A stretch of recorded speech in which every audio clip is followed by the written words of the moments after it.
Hey there, and welcome back to the Mini Weekend. I'm your host, Jack. Let's get into it, Minny. Excuse me. Drinking the podcast. So I was taking a look back at the spreadsheet I am still putting together. Drinks that we've done, predictions, everything that I can give a track record of. And I noticed two of our spin-off drinks we've been having, Spring Grove and Jones Company, we have not had for a while. So tonight we are going with the strawberry Spring Grove soda.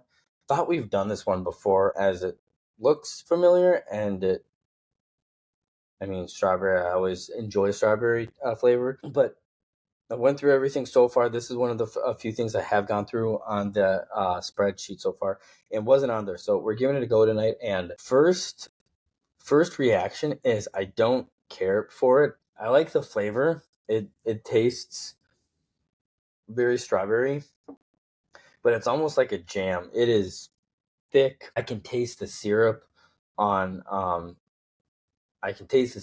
this one.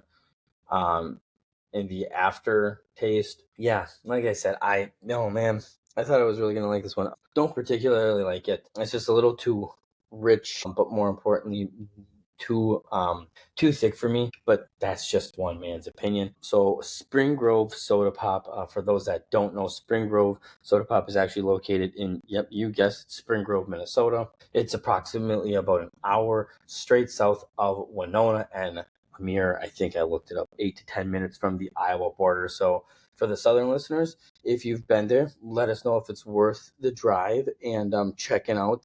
I maybe wouldn't go all the way down there just to do that. I'd maybe check out Winona, do some other things like that too. But yeah, let me know what you think about it. I have had, like I said, checking out everything, a couple of these, and I remember a couple of these I did like, so definitely would check it out. They operate and kind of have hours very similar to just like your normal business. They're open from 8 a.m. to 4:30 p.m. Monday through Fridays and are closed Saturdays and Sundays. Excuse me. And yeah, go check them out. SpringGroveSodaPop.com. Really kind of cool, interesting website. Honestly, looking at this, it's been a while, but looking at this, it looks like they've actually had somebody go on and update their website. More engaging, just more going on since the last time we were on it. And crap, they actually have 1, 2, 3, 4, 5, 6, 7, 8, 9, 10, 11, 12, 13. This is only my fourth flavor, so we definitely got some more flavors to get cracking on for them. But yeah, go check them out. You can find out where you can purchase them, like a lot of the other places we do. You can visit them. You can find out how they actually make their sodas, all that kind of fun stuff. They have recipes that you can make with certain things. Oh my gosh, yeah, they totally redid this. Lots of other stuff on here. Visit them. You can contract distribution if you're interested, and you actually buy some of their stuff from their website. So, like I said, go check them out. Spring Grove Soda Pop. Unfortunately, they don't have a huge, from what I remember, they don't have a huge social media presence. They're on Facebook, Twitter, and Instagram, so definitely go check them out. But before we get going on the rest of the podcast, I'm going to go 4.6. I like the initial taste of it. It's sweet, and I like it. Like, I like the taste of it, but the thickness and the syrupiness of this makes me not really want to have it again, personally. So we're just going to leave it at 4.6 and go from there. And yeah, like we mentioned a couple weeks ago, I know it's been a while since we've been at with you guys with our weekly podcast. I think 4 weeks to be exact, but who's counting? We've had a couple of fun different podcasts for you guys these last couple weeks. And we're still kind of in that weird holding pattern with a lot of our college sports especially, but I did check in the meantime. The Tommie football team released their football schedule. Yes, you heard that right. Their full schedule, and for this upcoming year, they have not released. They only have times for one of their games. Times will be released earlier, and I'm assuming most of them are going to be 1:00 kick times. But beside the point, let's just get right into it. So we are a mere 126 days away from Tommie football, or 121 until college football starts. I'm not wishing summer away. I can't wait for summer. But we also here at the mini weekend love our football. So like I said, 126 days until the same time as football, and 121 until college football is back. So kicking off the season for the Tommies, they have a very interesting lineup this upcoming year. They're going to kick off the season with a Thursday night game under the lights at 6 p.m. at O'Shaughnessy Stadium, hosting the Lindenwood Lions, who took care of the Tommies last year and were one of their, I think, 5 losses. And that will be their lone home game until October 4th when they take on Butler for their homecoming game. The 3 games between that, they will be in Moscow, Idaho, taking on the current number 9 ranked Idaho Vandals. On September 13th, they'll be in Marquette, Michigan, taking on Northern Michigan. And then on the 27th, they will be in San Diego, taking on the Terrapins for their first Pioneer football game of the season. Like I said, they will be at home for Butler, and then after Butler, they will be in Davidson, North Carolina, to take on Davidson on the 11th. Back home on the 18th to take on Valpo. They'll be in DeLand, Florida, on October 5th for a game against Stetson. Back home for a game against Mars on November 1st. Man, I am not doing well with the schedule. I apologize. In Des Moines, on November 8th for a game against Drake. And then for their final home game of the season, they will be hosting Presbyterian on November 15th before their season finale will be in Fargo, North Dakota, taking on the North Dakota State Bison. And a huge tilt, and in my opinion will be a huge measuring stick for Glenn Caruso to see where his program is compared to probably one of the best, if not the best programs in the nation in all of FCS. So that is what we have for the football team. Obviously can't wait to get them going. Super excited for summer once again for all my summer lovers out there. But yeah, obviously super excited for the schedule. That opening night game will be very fun to watch. Thursday night game, it'll be interesting to see if they can right the loss from last year. That one was away in Lindenwood. And then obviously super excited for that season finale. Hopefully, I mean, right now, again, I'm not calling anything, but if they can beat Idaho, who's currently number 9, and then they continue to win and beat teams that they should be beating, I got no reason to believe they couldn't finish the season or could go into that number 1 game with North Dakota State 25, 24, 23 and kind of see where you go from there. But wishful thinking at this point, just going to have to wait and find out. Excuse me. So yeah, and then wanted to get, again, I feel bad I haven't made even a TikTok for this, but wanted to give a quick shout out to our 10, yes, you heard that right, 10 winners for the mini weekend bracket challenge. So we have ESPN fan. So please, if you're listening to this, and if I don't call it like an actual name, please reach out to me so that you can claim your prizes. I'm going to give people about 2 to 3 weeks, and if I don't hear from you, I'm just going to give it to the next couple people. So we got ESPN fan 68005853. Picks 1 and 2 are both in there, so please reach out to me for your merch. ESPN fan 8072414 picks 1. I'm finished in second place. AOC Walls 28 finished in third. Lincoln Legends picks 1 finished fourth. Ian's bracket in tied for fourth. And then Mr. Minny, I actually finished 7th. Don't mean to toot my own horn. And then actually that ESPN 308-72414 finished. They had both of their brackets in here, so please reach out. That type deal picks 2, and then Dan Raymond's picks. So congratulations to all of our winners. Please reach out if I don't know your name. Ian, obviously I know who you are. Dan, Raymond, I obviously know. Everybody else, please reach out so that I know who you are and can get you your merch. Like I said, I want to give it to all of you top 9 people. I'm going to give myself some merch because I think it's sweet stuff.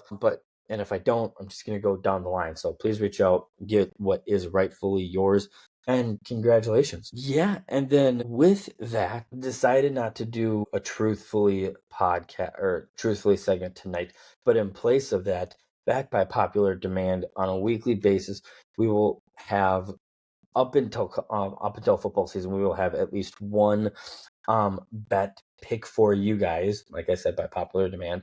And tonight we're going to come at you with 3 different games, but 4 picks. Game pick that I like here is I like the Twins to beat the Los Angeles Angels tomorrow, Friday the 25th. I'm going to take the money line minus 185. Right now, I'm not super comfortable with point totals and L. I think that's probably the run line. I don't know. I'll have to look more into that for you guys. But the first one I had for you guys, Twins, minus 185. Like I said, it's difficult for me to predict baseball games because I am new to this. But looking into this, the Twins have shown a better recent betting performance with a 2-0 record when favored compared to the Angels 2-4 record when underdogs.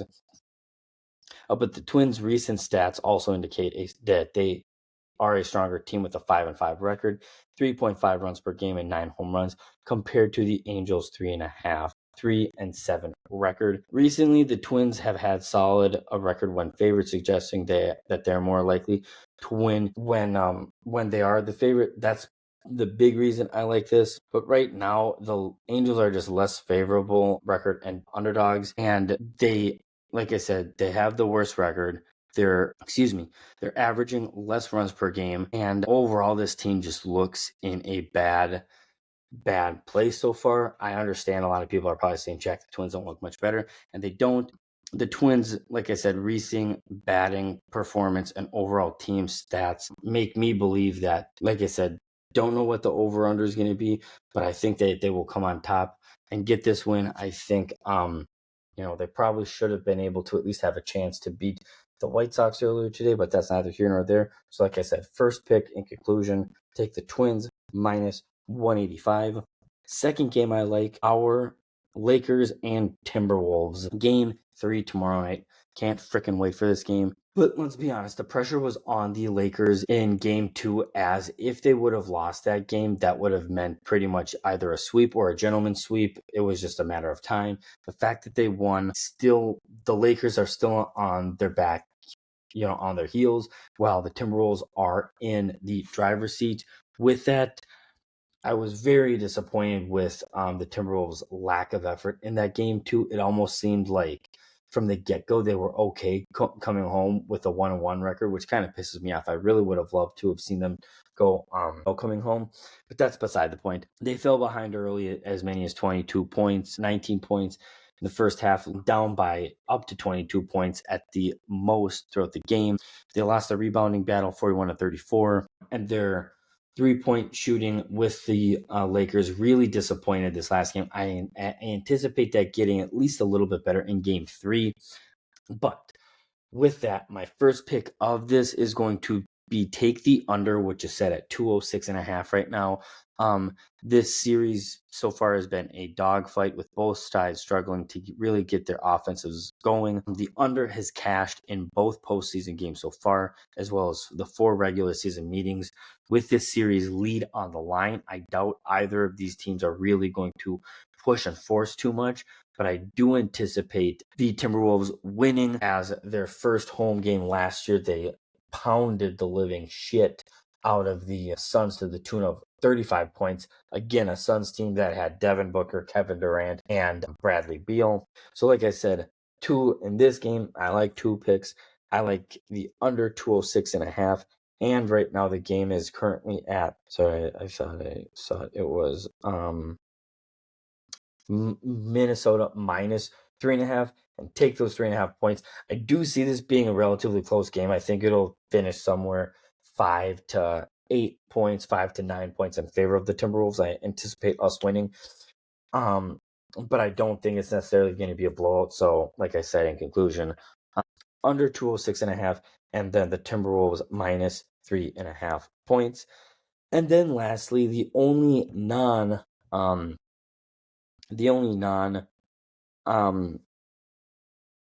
Minnesota team that for bets I'm taking tomorrow is the New Jersey Devils to win, which is I'm taking the money line plus 140. This is an interesting one for me to pick because I think a lot of people think the the Hurricanes are obviously in the driver's seat being up 2-0. But I really do see the Devils I think they're really going to take advantage of being back in their home arena. Despite that 4-1 victory in the season opener and a low scoring 3-1 loss for the Devils, I think they're going to really get this taken care of. And they're going to get that win and start to make this a series. They obviously say, it's never a series in any sport until the away team wins. And so far, the better team or the home team has won the first two games. The Devils' job right now is to step up and win those two games. So, like I said, in conclusion, the 4 picks I like for you guys, give me tomorrow. All slates are tomorrow, Friday. Give me the Twins money line plus 185. Give me the under in the Wolves Lakers game at 206.5. Give me the Wolves minus 3.5, and then give me the Hurricanes money line plus 140 tomorrow. And that is what we have for you guys this week for our mini weekend bets. So, with that, NHL playoffs. So, what I thought we'd do here is obviously during the playoffs, there's not going to be much, if any, news on the Timberwolves or the Wild. So I thought we'd just kind of go through, update on the playoffs, and then talk a little bit about the Wild and do the same thing with the Timberwolves. And then we have a little bit of football stuff for you guys tonight with the draft. So currently right now, the Blues are up. What's that, 3-0 in the second period, putting a beat down on the Jets, which is pretty incredible. I honestly thought that the Jets would take care of them 4-0. So not really surprised because Winnipeg still is up 2-0. Stars and Avalanche are through 3 games, and Dallas is actually leading that series 2-1. A little surprised, if I'm being completely honest. They're pretty close games, and as much as I hate to admit it, Colorado can really turn it on better than anybody that I've seen in recent history. So not super alarmed by that. I did have the Avalanche in 6 or 7 games. So far, this is still tracking. Gold Knights and Wild tied 1-1. This series is going as a little bit better than I thought it would. I didn't think we would get our first win until we got home. So the fact that we came home, tied up at 1 is pretty remarkable. But again, still on track for Vegas in 6 or 7 games. But again, I hope I'm wrong. And then the Kings and Oilers. So a lot of people would look at this and say, okay, the Kings are the 2 seed. There's a reason they're up 2-0. But holy shit, the star power that the Oilers have. I'm amazed the Oilers were not able to steal a game or two. I had Edmonton winning this one in 6 or 7. And as much as, I'm not surprised that they're up 2-0. I'm surprised with how well the Kings have done thus far. Both Dan and I had Edmonton winning this series, but Dan made a very interesting point. I know we weren't able to publish the episode because we were having audio issues, but he made a very interesting point that this is the 4th straight year that these two teams have met in the first round.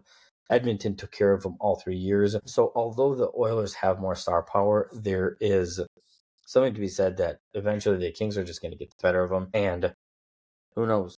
That might happen. And then in the Eastern Conference, the eastern side of the bracket, Maple Leafs currently have a 3-0 lead over the Senators. No surprise there. The Panthers have a 2-0 lead on the Tampa Bay Lightning, despite the Tampa Bay Lightning having home ice advantage. Kind of concerning for a team that I had going all the way to the NHL Finals, winning the whole fucking thing. Excuse my language. Dan having them going all the way to the conference finals. So a little worried in that series. But so far, that's really the only one that I'm all that worried about. The Capitals are up 2-0 on the Canadiens. I didn't think they were going to have much issue with them. And then Carolina is up 2 games on the Devils. I know a lot of people may be saying, well, Jack, your Devils was your dark horse team. Yeah, but I also knew going into it that Jack Hughes wasn't there. So as much as I obviously want this to turn out the way I picked it, I'm not surprised that the Hurricanes are up 2-0. They have home ice advantage. They're getting the games done, and they're a really good team. It's not like the Devils are this really, really, really good team and this Hurricanes team is dog shit and are just finding weird ways to win. So 4-0 early in the third period right now. And gosh, we're not technically having like an official like truthfully segment, but if I'm being completely honest with you guys, with us being tied 1-1 coming into this game 3, I thought that the series would go like Vegas win, Wild win, and then Vegas, or Vegas, Wild, Vegas. So the fact that we going into game 4 could have a 2-1 lead really makes me believe that this team can win it. The only thing that concerns me about this Wild team is through the first 2 games, you got Kirill Kaprizov with 5 points and Matt Boldy with 4 points, Ryan Hartman with 2, and then I think 3 or 4 guys with 1 point. So as much as you want your stars to show up and you need them to show up, my main concern is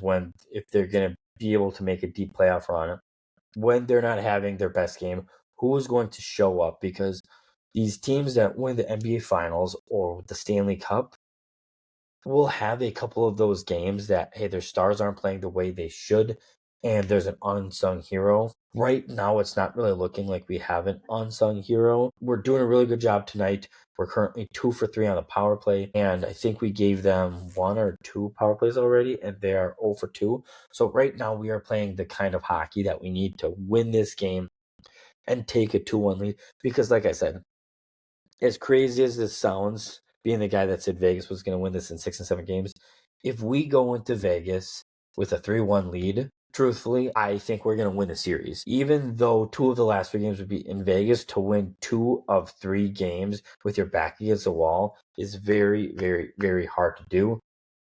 Vegas is definitely a team that could do it. They have the star power to do it. But you really put a team on their heels and you get them playing a brand of hockey that they're not used to. So that's like the one truthfully segment part that I have for you guys. The Wild just a couple minutes ago gave up a bad shorthanded goal, so hopefully that doesn't come back to bite us in the ass. But yeah, that's what we got for that.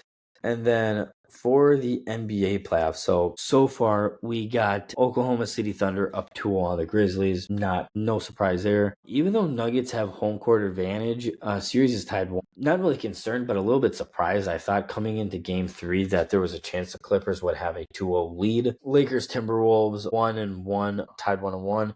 No surprise there. I had us winning this one in 6, so not the end all be all right there. Rockets Wizards tied 1-1. Once again, I was very much a series I thought was going to go 7 games, so no surprise there. Cleveland Cavaliers having a very easy time against the Heat, up 2-0.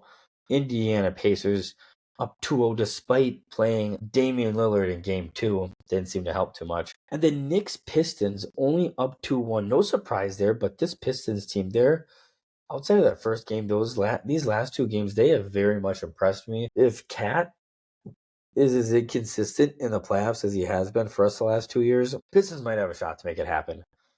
And then Boston currently up 2-0 on the Magic. That first win was, I think the Magic being new to the playoffs was kind of, okay, we're here. We got that one out of the way. But that second game, they made it close. This Celtics team is far better. And it's going to be tough for the Magic to get in a win if they can. But I think if they can, for the next 2 to 4 games, if they can keep the games close, I think that's a win, and that's what they did in the second game. But yeah, going back to the Lakers and Timberwolves series, one of the things I kind of wanted to talk about that pertains to this series is one of the things that frustrates me about, and we talk about this a lot, one of the things that frustrates me about your casual basketball or casual hockey fans is they're not super invested in the team. They're invested in their city, and they don't pay attention when it doesn't matter, and when it does in the playoffs, oh my gosh, they're so crazy about it. Because I want to talk about something, and I want to be very clear before I bring this up. The Timberwolves did not lose game 2 because of reffing. The reffing definitely impacted the game, but the Timberwolves lost because we lost a rebounding battle. We were lethargic for the first half of the game, and we just didn't play great. Like, I'm just going to say that. That is why we lost. The reffing was I'm sorry, fucking atrocious in this game. I have said this before about the NFL, and I feel the same way when I say this in the NFL for all sports, that I'm okay as long as you're consistent. If you don't call anything or if you call everything, just make sure you're calling it both ways. And to me, it didn't seem like that was the case in the second game. Now, for my casual fans out there and for the casual fans that I've seen on their Twitter fingers and their keyboard warriors, well, they are out there saying, and I don't have the number, so I'll make sure I do. Jack, the Minnesota Timberwolves shot 25 free throws, and the Lakers only shot 20. Yep, I get that. And truthfully, Lakers went a perfect 20 for 20. We went 20 for 25. So we make those 5 points. You add that 90-94, very different game. Beside the point. What my true basketball fans will understand is my gripe is it was a situational fouls. So if you look at the foul situation at halftime, Dante DiVincenzo had three. Dante DiVincenzo and Nasri both had three fouls, and Randall and Gobert both had two fouls going into halftime. Meanwhile, I mean, shit, they didn't even call the first foul on the Lakers until late in the second half, because I think I remember with like 4 or 3 minutes to go in the half, they're like, and there's the first foul call on the Lakers.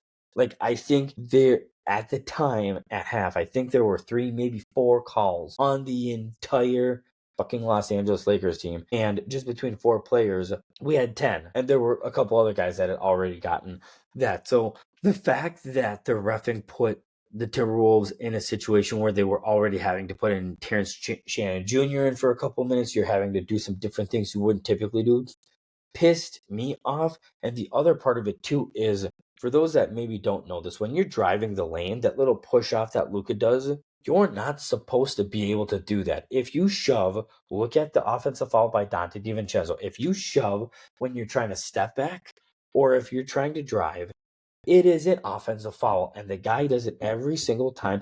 And I'm waiting for one of these refs to finally have the balls to call it on him, because I feel like it needs to just be called once, like, and just be consistent with it, and tell him you cannot fucking do that, because every single time it's dribble, dribble, dribble. I got my arm on him. I'm keeping him at arm's length, and I'm kind of shoving. Like, you can't do that. You just can't. So that's kind of the one thing I wanted to address here about game 2. Again, we did not lose. The Timberwolves did not lose because of reffing, but it did affect the game. And I also did feel like, despite the see, and that's the other thing too. So a lot of you casual fans, I know I go crazy here, but if you look at the kind of fouls, like, to me it seemed like, and as the game went on, you saw fouls, being more consistent, going back and forth, but it just seemed like every single time they were driving the lane and there was a questionable call of whether there was contact or not, the Lakers were usually getting that call, whereas we weren't getting those, hey, driving to the lane fault. Like, there were 2 that I saw. I can't remember who it was, but LeBron, like, two-handed shoved one of our guys into, I think it was Austin Reeves, when he was on defense, and they called it an offensive foul on the Wolves, even though LeBron, like, clear as day, shoved him. And that's the other thing too. This is coming from a guy who loves LeBron James. I think, in my opinion, he is the GOAT, and I would love to see him get him another ring.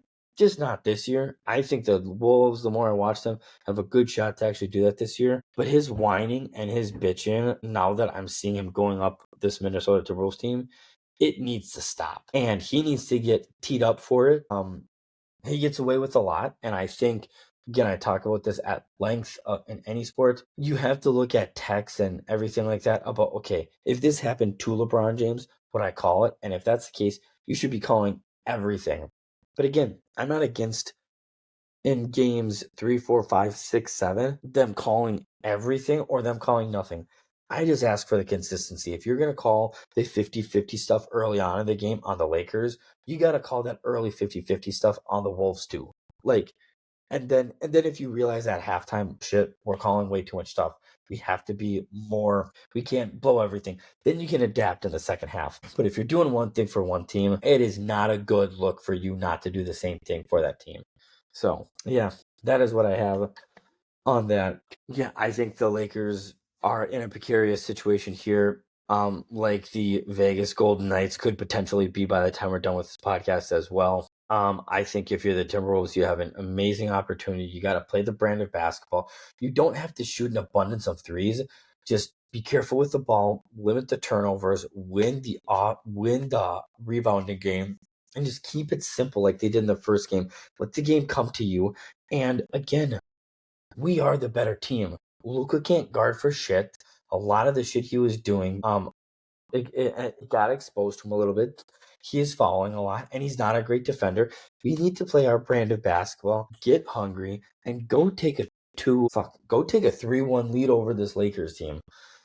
We have the guys to do it. We have the personnel, and we are the better team. We just have to actually go do it. And I still have faith that we will go do it. So I'm excited to see how this series progresses, and it should be a fun one down the stretch. And then lastly, the draft is wrapped up a little bit ago, and my one reaction I actually did have to it. Shout out to the Vikings. Shout out to the Vikings. They picked Donovan Jackson with their number 24th pick, an offensive guard from the Ohio State. And we'll have more on this so I can actually dissect it, do some research into it. I don't mind this pick. You know, you hear so often games are won and lost in the trenches, and we did an incredible job of beefing up our offensive line and defensive line this last off season, and I really do think investing in as much as you can is important. But yeah, my one surprise though is I can't believe Shedeur Sanders fell out of the first round. I kind of figured Cam Ward, honestly. I had a feeling Cam Ward was going to go 1, Hunter was going to go 2, and then after that, didn't really know. But sorry, the reason I didn't do this podcast for you guys last night was because of my allergies kind of kicking my ass.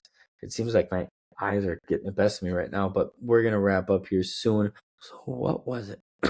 Okay, so after the Pittsburgh Steelers passed up and picked the defensive tackle, D. Harmon, with the 20th pick, I had a feeling that he wasn't going to get picked. And then a couple picks later, the Giants traded up for the 25th pick right after us. And I thought, okay, here they are gonna go get because they got that Abdul Carter. Yeah, Abdul Carter. They're like, all right, they're gonna go get their QB and everything like that, and they go and get Jackson Dart. Believe me, I love this pick. I think Jackson Dart is proven more than Shedeur Sanders. I'm still surprised. And then after that didn't happen, you knew the Falcons weren't going to take, because the thing about Shedeur Sanders is, say what you want, this guy only wants to go to a team that he has a chance to compete for the starting job. He wouldn't at the Falcons because they're already committed to. He wouldn't with the Ravens, self-explanatory. He wouldn't with the Lions, Washington, Buffalo, Philly, or Kansas City.